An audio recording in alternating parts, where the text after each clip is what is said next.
Assalamualaikum warahmatullahi wabarakatuh. Alhamdulillah alladzi khalaqal insana fi ahsani taqwim. Asyhadu an la ilaha illallah wahdahu la syarikalah wa asyhadu anna Muhammadan abduhu wa rasuluh. Allahumma shalli ala Muhammad wa ala alihi wa ashabihi ajmain. Amma ba'd. Teman-teman sekalian, syukur alhamdulillah kita dipertemukan kembali oleh Allah dalam mata kuliah evaluasi pembelajaran ya, Fakultas Agama Islam, jurusan Pendidikan Agama Islam semester 5. Pada kelas ini kita hanya tidak banyak mahasiswa ya, hanya 15 kalau tidak salah yang masuk dalam kelas ini. Kita akan melaksanakan atau mempelajari tentang bagaimana evaluasi pembelajaran PAI. Nah, teman-teman sekalian, sebagaimana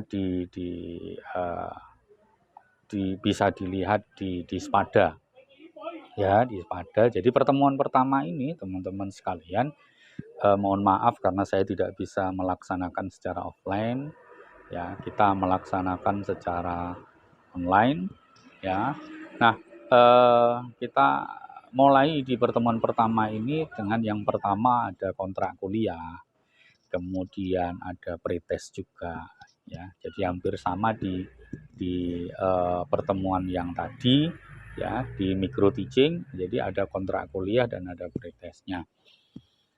Nah, teman-teman sekalian, sistem perkuliahan kita itu kita akan lakukan minimal kita lakukan dengan 75% tatap muka, ya, 75%. Jadi nanti mungkin ada beberapa pertemuan atau sesi yang juga mungkin tidak kita lakukan secara tatap muka, tapi kita lakukan secara daring, ya, secara daring.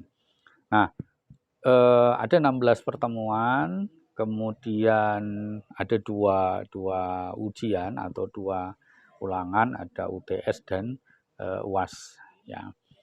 Nah, bagaimana atau apa yang harus kita persiapkan di dalam perkuliahan ini, bahwa teman-teman sekalian, perkuliahan ini adalah perkuliahan di mana kita belajar untuk memahami sampai mempraktekkan sistem evaluasi. Jadi evaluasi itu apa? Kita pernah mendengar evaluasi, ada evaluasi, ada tes, ya, ada penilaian, ada asesmen, ya. Nah, apa bedanya itu? Itu kita akan pelajari, ya. Kemudian ada evaluasi hasil belajar dan juga ada evaluasi pembelajaran. Nah, kita akan memahami itu. Nah, teman-teman sekalian, saat ini kurikulum yang diajarkan atau dipakai di sekolah itu sedang didorong untuk bagaimana melaksanakan pembelajaran menggunakan kurikulum merdeka, kurikulum yang baru itu. Nah, berubahnya kurikulum itu tentu berpengaruh, ya, terhadap perubahan sistem evaluasi. Jadi yang dulu kita mengenal awalnya dulu ada UTS, ada UAS, kemudian masuk K13 revisi, kemudian kita mengenal dengan adanya perubahan nama, ya, dari UTS menjadi PTS, kemudian dari UAS menjadi PAS, kemudian kenaikan kelas itu menjadi PAK atau PAT, ya, penilaian akhir tahun. Nah, perubahan kurikulum tentu juga berpengaruh terhadap perubahan itu juga, ya, perubahan itu juga, ya.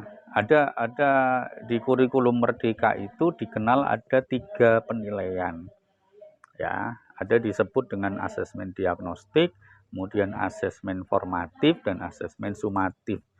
Dan ini secara praktek berbeda dengan pola yang lama, ya, itu. Nah, karena itu kita akan mempelajari itu, Ya, jadi beruntunglah teman-teman sekalian karena kita akan belajar dengan pola yang sudah baru, ya, yang baru. Nah, karena kalau masih yang lama, saya khawatirnya nanti ketika teman-teman diterjunkan, ya, PPL atau PKL di sekolah, sedang sekolah sudah melakukan pembelajaran dengan kurikulum yang baru, nah kita mungkin akan menemukan perubahan-perubahan walaupun hanya sekedar perubahan nama, tapi sesungguhnya secara sistem juga ada beberapa perubahan, ya, gitu. Jadi di antara contohnya adalah, jadi teman-teman sekalian, ada namanya asesmen diagnostik. Asesmen diagnostik itu pada konsep yang asal, konsep awal dulu, asesmen diagnostik itu adalah satu penilaian yang dilakukan atau evaluasi yang dilakukan jika ada anak-anak yang mengalami kesulitan belajar. Tapi sekarang menjadi berubah, asesmen diagnostik itu justru harus dilakukan di awal. Untuk melakukan diagnosa awal, anak ini sesungguhnya berada pada level berapa. Ya, karena capaian pembelajaran di kurikulum yang baru ini sudah diatur dengan beberapa fase. Ya, tuh. Nah, itu yang perlu kita pahami dan nanti akan kita kaji di dalam perkuliahan ini. Nah, karena berbicara tentang evaluasi, penilaian, tes, pengukuran, asesmen, dan seterusnya, tentu tidak akan lepas dari yang namanya angka-angka. Ya, ada orang menilai, ya, kalau di kampus kita menilai dengan abjad A, B, C, D, E. Kemudian ada penilaian dengan standar 4, 1 sampai 4. Ada penilaian dari 1 sampai 10, ada 10 sampai 100 dan seterusnya. Nah, ini ketika ada yang berbeda, ada cara yang berbeda, tapi kemudian dikumpulkan jadi satu. Nah, bagaimana menggabungkan sistem penilaian yang begitu? Maka kita akan belajar juga di dalamnya dasar-dasar statistik. Ya, jadi nanti statistik dasar juga akan kita perlukan di sini, karena kita akan mengkonversi nilai, ya, mengkonversi nilai. Ada penilaian, ada guru yang menilai dengan standar 1 sampai 4, satu lagi kemudian 1 sampai 10, ada yang 10 sampai 100. Apakah bisa digabungkan? Sangat bisa dan sangat memungkinkan. Dan itu kita perlukan. Termasuk juga bagaimana merubah penilaian yang bersifat bersifat biasanya dilakukan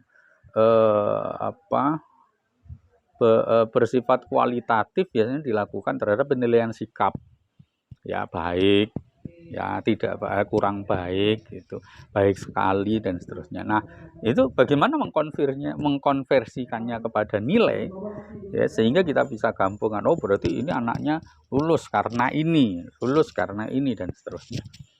Nah, itu juga akan dibutuhkan untuk kita pelajari, sehingga sekali lagi teman-teman sekalian, pada mata kuliah ini kita betul-betul akan belajar tentang bagaimana mengetahui dan memahami evaluasi dan penilaian itu, dan kemudian mengetahui instrumennya kayak apa, bentuk-bentuk penilaian dan evaluasi itu kayak apa, memahami statistik dasar agar bisa membantu kita untuk melakukan evaluasi, dan yang terakhir kita dapat melaksanakan evaluasi baik terhadap hasil belajar maupun evaluasi pembelajarannya secara umum, ya.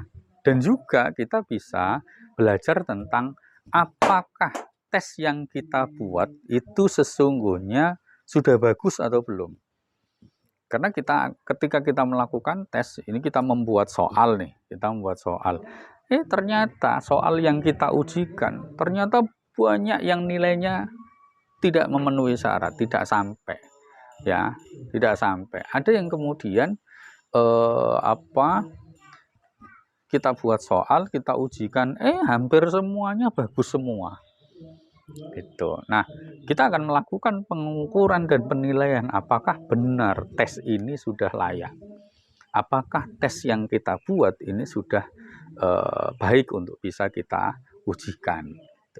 Nah, itu teman-teman sekalian, mudah-mudahan bisa dipahami, dan sekali lagi mohon maaf karena di pertemuan awal ini saya tidak bisa melakukan dengan tatap muka. Mudah-mudahan bisa dipahami, dan jika kalau ada sesuatu yang harus ditanyakan, silahkan ditanyakan melalui WA Group. Ya, saya kira itu. Terima kasih, mohon maaf kalau ada kekhilafan. Billahi taufik walhidayah. Assalamualaikum warahmatullahi wabarakatuh.